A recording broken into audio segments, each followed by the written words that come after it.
મોટોકોર્પ view લઈએ, કારણ કે જે રીતે આપણને સેલ્સ નંબર્સ આવતા જોઈ રહ્યા છે, કુલ વેચાણમાં ઘટાડો છે, ડોમેસ્ટિક સેલ્સ પણ કંપનીનું ઘટ્યું છે, પરંતુ એક્સપોર્ટમાં 42% એક ઉછાળો જોઈ રહ્યા છે. આપ કઈ રીતે જોઈ રહ્યા છો નંબર્સને? આપણે હીરો મોટોકોર્પની વાત કરશું તો આ વખતે જે ઓટો ટુ વ્હીલર અગર આપણે સેગમેન્ટમાં અગર ઓવરઓલ વાત કરશું તો ઘણા સારી એવી આપણે વોલ્યુમ ગ્રોથ ઓવરઓલ આખા સેક્ટર વાઇઝ પણ આપણે જોવા મળ્યો છે. અને હીરો મોટોકોર્પ અગર આપણે શું લીડિંગ કંપની છે તો એમાં પણ આપણે આ વખતે જે રિઝલ્ટમાં એમના અગર આપણે રેવન્યુ સેલ્સ ડેટા અગર આપણે જોશું એમાં વોલ્યુમ વાઇઝ સારી એવું એમની સેલ્સની વેચાણી આ વખતે થઈ છે. અને એની આપણે કસર રિઝલ્ટમાં પણ જોઈએ છે. રેવન્યુ વાઇઝ અગર આપણે ગ્રોથ જોશું, કંપનીનો ઘણો સારો રેવન્યુ ગ્રોથ કંપનીએ રિપોર્ટ કર્યો છે પ્રીવિયસ ક્વાર્ટરથી.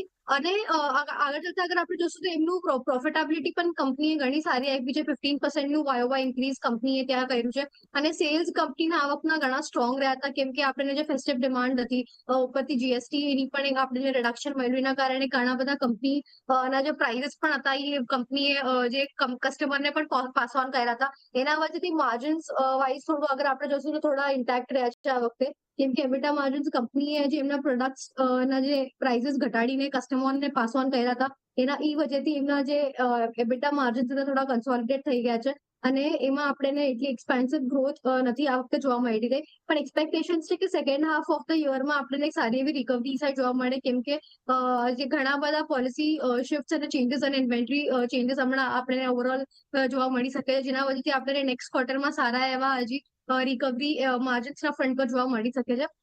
ઓવરઓલ બાકી અગર આપણે વાત કરશું કંપનીએ બાકી બધા પણ એમના નવા પ્રોડક્ટ્સના લોન્ચીસ પણ આપણે જણાવ્યા છે ઘણા, કે જે એમની વીડા બ્રાન્ડ છે એમાં પણ કંપની સારા એવા સેલ્સ અનલોક કરી રહી છે. અને આગળ ચાલતા એ ઘણું એમને એક ફોકસ પણ રહેશે કે આ વાળા પ્રોડક્ટ લોન્ચથી એમને હજી ઘણા નવા સેલ્સ આવે, કેમ કે ઘણી સારી એવી ઇન્ક્વાયરીઝ અને સેલ્સની ઓલરેડી એમને ત્યાં વેચાણી વીડા સબસેગમેન્ટમાં એમને મળી રહી છે આગળ ચાલતા. અને સાથે જ કંપની હમણાં યુરોપિયન માર્કેટમાં પણ એન્ટર કરવાના પ્લાન્સના અંદર છે, જે આપણે Q2 FY26માં હમણાં આપણને જણાવવામાં આવી રહ્યું છે કે આગળ ચાલતા આપણને કંપનીના પ્લાન્સ પણ છે કે યુરોપિયન માર્કેટ્સમાં પણ કંપની એન્ટર કરશે. તો કંપનીનો એક સારો એવો હોલ્ડ ઓલરેડી આપણે જોઈ રહ્યા છે. ડોમેસ્ટિક વાઇઝ કંપની ઘણું સારું એવો એક હોલ્ડ કરી રહી છે. અને સાથે જ એક્સપેન્શન પણ કંપની લઈને આવી રહ્યા છે ઇન્ટરનેશનલ માર્કેટ્સમાં. તો આગળ ચાલતા આપણને કંપનીના અંદર ઘણી પોઝિટિવિટી અને સારી એવા મોમેન્ટમ જોવા મળી શકે છે.